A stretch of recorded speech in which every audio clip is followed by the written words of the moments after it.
हम हमारा हक मांगते नहीं किसी से भीख मांगते, हम हमारा हक मांगते नहीं किसी से भीख मांगते, न्याय आपो न्याय आपो नहीं किसी से भीख मांगते।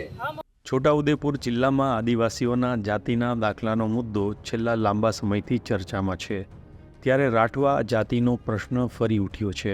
જુદા જુદા સરકારી વિભાગોમાં પસંદગી પામેલા રાઠવા આદિવાસી સમાજના ઉમેદવારોને વહેલી તકે નિમણૂક પત્ર આપવાની ફરીવાર માંગણી ઉઠી છે। આજે રાઠવા સમાજના ઉમેદવારોએ આગેવાન વિષ્ણુભાઈ રાઠવાને સાથે રાખીને જિલ્લા કલેક્ટરને આવેદનપત્ર પાઠવ્યું હતું। એ સમયે આગેવાન અને ઉમેદવારોએ શું કહ્યું એ જોઈએ। છોટાઉદેપુર જિલ્લાનો સૌથી મોટો સરકતો પ્રશ્ન એટલે કે રાઠવા આદિવાસી સમાજના જે પ્રમાણપત્રનો પ્રશ્ન છે તે ફરી એકવાર ઉછળ્યો છે અને આજે જે ઉમેદવારો છે તે આદિવાસી સમાજના જે આગેવાન છે વિષ્ણુભાઈ રાઠવાની આગેવાનીમાં જિલ્લા કલેક્ટરને એક આવેદનપત્ર આપ્યું છે અને તેઓએ જે રજૂઆત કરી છે તમામ મુદ્દે અમની સાથે વાત કરીશું। વિષ્ણુભાઈ, ફરી એકવાર તમે આ પ્રશ્નને લઈને આવ્યા છો, શું માંગ છે તમારી, ક્યારથી આ પ્રશ્ન લઈને તમે લડતા આવ્યા છો, શું કહેશો? આજરોજ છોટાઉદેપુર જિલ્લા કલેક્ટરશ્રીને રાઠવા આદિવાસી સમાજના વિવિધ પરીક્ષાઓ પાસ કરીને જે ભાઈઓ બહેનોના નોકરીના ઓર્ડર જાતિના દાખલાની ખરાઈ બાબતે અટકેલા છે એ બાબતે આજરોજ અમે કલેક્ટરશ્રીને આવેદનપત્ર આપ્યું છે। અમારી માંગણી છે કે આ ભાઈઓ બહેનોને સત્વરે ઓર્ડર મળે। આ પ્રશ્ન ઘણા વર્ષો જૂનો છે। ઘણીવાર રાઠવા સમાજે સર્વપક્ષીય રીતે સમાજના વિવિધ સંગઠનો દ્વારા ઘણા બધા આંદોલનો કર્યા છે અને એના ફળરૂપે છેલ્લે 4/8/2022 રાજ્ય સરકાર દ્વારા પરિપત્ર થયો અને એના આધારે ઘણા બધાઓના જાતિના પ્રમાણપત્રની ખરાઈ માન્ય થઈને તેઓને નોકરીના ઓર્ડર પણ મળ્યા અને બીજાઓને જાતિના દાખલાની ખરાઈ પણ થઈ ગઈ। પરંતુ ફરી પાછો એ જ 4/8/22ના પત્રને જ્યારે વિજિલન્સ સમિતિ કે વિશ્લેષણ સમિતિ અત્યારે સવાલ કરી રહી છે અને એમના જ અધિકારીઓ રાજ્ય સરકારના પરિપત્રને ગણતા નથી, એના કારણે આ પ્રશ્ન ઉપસ્થિત છે। અને આપ સૌને લગભગ માહિતી છે ત્યાં સુધી રાઠવા સમાજનો પ્રશ્ન વારંવાર ઉપસ્થિત થાય છે। એનું કારણ એટલું જ છે કે આ પ્રશ્નનું કાયમી નિરાકરણ આજ દિન સુધી આવ્યું નથી। આ જ દાખલાઓ લઈને જ્યારે આ ભાઈઓ બહેનો જો પંચાયતમાં સરપંચની ચૂંટણીથી લઈને ધારાસભ્ય કે સાંસદ સુધી લડવાની હોય કે આ જ દાખલો લઈને જ્યારે એમને ખેડૂતોને મળતી સહાય કે સબસિડી લેવાની હોય તો આ દાખલાને ચલાવી લેવામાં આવે છે। પણ આ ભાઈઓ બહેનો જ્યારે એમના વર્ષોની મહેનત પછી જ્યારે ભણી ગણીને કોલેજ પછી સ્પર્ધાત્મક પરીક્ષાઓ પાસ કરીને 3-4 વર્ષ પછી જ્યારે નોકરી લેવા જાય ત્યારે એમને જાતિના દાખલાની ખરાઈના નામે એમને નોકરીના ઓર્ડર આપવામાં આવતા નથી। આ ખરેખર એક સિક્કાની બે બાજુ જેવી વાત છે અને આને કારણે અત્યારે છોટાઉદેપુર જિલ્લાના રાઠવા આદિવાસી સમાજના જે ભાઈઓ બહેનો સ્પર્ધાત્મક પરીક્ષાઓની ભવિષ્યની તૈયારી કરે છે અથવા ભણે છે એમને પણ એ જ કે ભવિષ્યમાં આ જ પ્રશ્ન ઉપસ્થિત થવાનો છે, એટલે એ પણ ચિંતાતુર છે। અને જો આ પ્રશ્નનું માત્ર આ તો ખાલી નિમિત્ત બને છે, જેવી રીતે 2019-20માં જે આંદોલન થયું અને જે થોડા ઘણાને ઓર્ડર અટકેલા એ નિમિત્ત બનીને જ આખા સમાજને જગાડ્યો, એવી રીતે ફરી પાછો આ ભાઈઓ બહેનો દ્વારા ફરી સમાજ જાગે।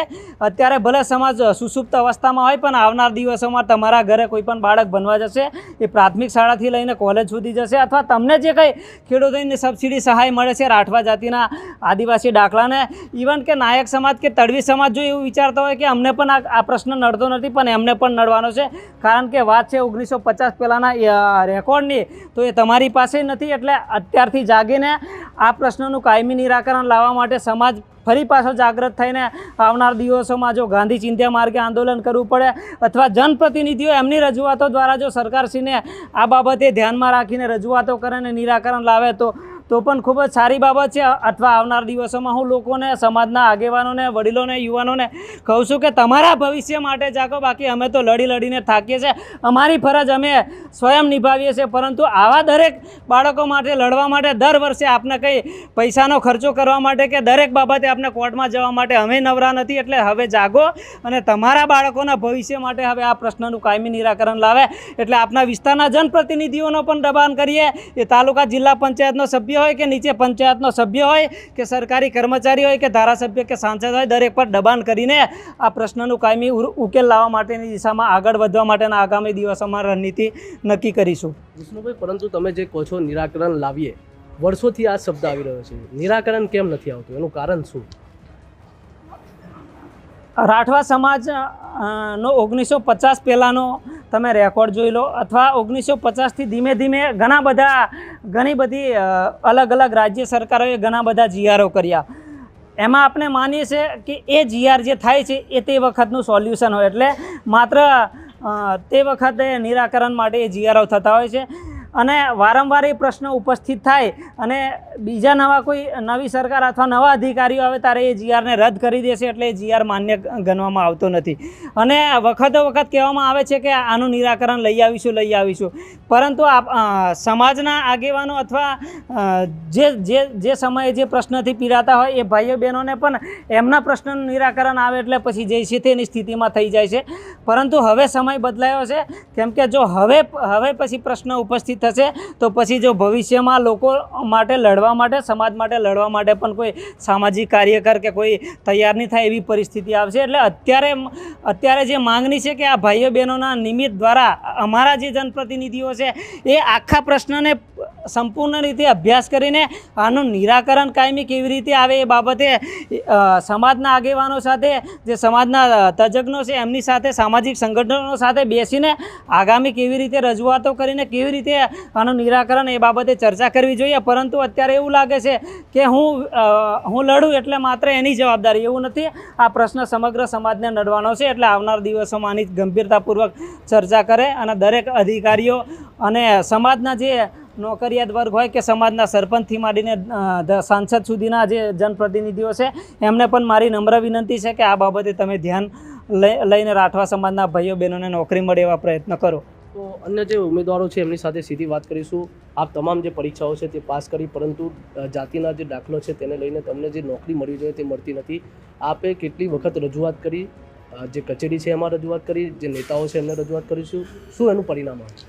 હવે નવેમ્બર 2023થી અમને બધાને બીજા જે હતા એમને નિમણૂક પત્ર આપ્યા છે. અમને જાતિ પ્રમાણપત્રની ખારાઈ કરવા માટે જે રાજ્ય સરકારે વડોદરા કુબેર ખવન ખાતે જે વિભાગીય વિશ્લેષણ સમિતિ કચેરી કરી છે એમણે જે અમને ડોક્યુમેન્ટ મંગાવ્યા એ બધા ડોક્યુમેન્ટ અમે તરત જ 1-2 મહિનામાં રજૂ કર્યા, છતાં પણ અત્યાર સુધી એમણે એ પ્રોસેસ પૂરી કરી નહીં તપાસવાની, અને એના માટે અમને અટકાવી રાખ્યા છે. અને પ્રમાણપત્રોમાં એ લોકો 1960 પહેલાંના પુરાવા માંગે છે કે તમે જ્યાં ભણતા હોય, તમારા દાદા કે ત્યાં કોઈ રાઠવા લખેલું હોય એવા પત્રકના ઉતારા માંગે છે. પણ અમારે કેવું છે કે 1960 પહેલાં અમારે કોણ ભણેલું હોય?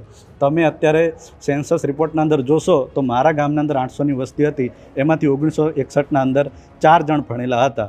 તો એ મુજબ કોઈ ભણેલું નહોતું, અને આ લોકો અમે અભણના દાખલા પણ ત્યાં આસપાસની સ્કૂલના રજૂ કર્યા પણ એને માન્ય રાખતા નથી.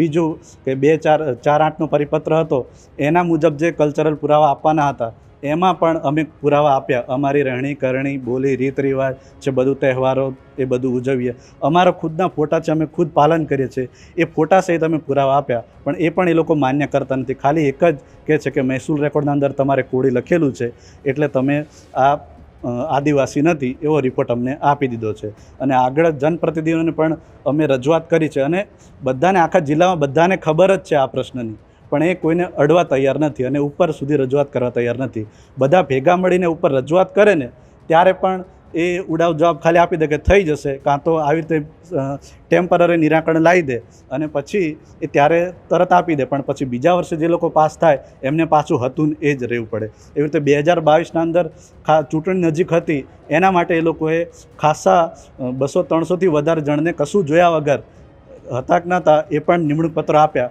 પણ એના પછી જ અમે આ 2023માં પાસ થયેલા છીએ. અમને એ જ મુદ્દા ઉપર અટકાવીને રાખ્યા છે. અન્ય એક ઉમેદવાર છે, એમની સાથે વાત કરીશું. બેન, તમને પણ નોકરી નથી મળી, આપે પણ સ્પર્ધાત્મક જે પરીક્ષાઓ છે તે પાસ કરી, શું વિલંબ આવી રહ્યો છે?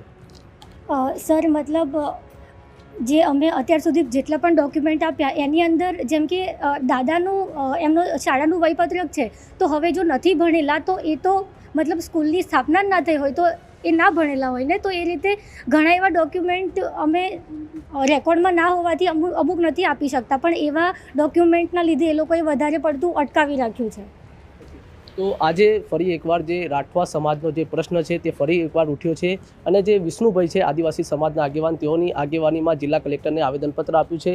તેઓ એક જ માંગ કરી રહ્યા છે કે જે રાઠવા જાતિનો જે પ્રશ્ન છે સરકાર અને જે અહીંના ધારાસભ્યો છે, સાંસદ છે, તે આ બાબતે ધ્યાનમાં લે તે જરૂરી બન્યું છે.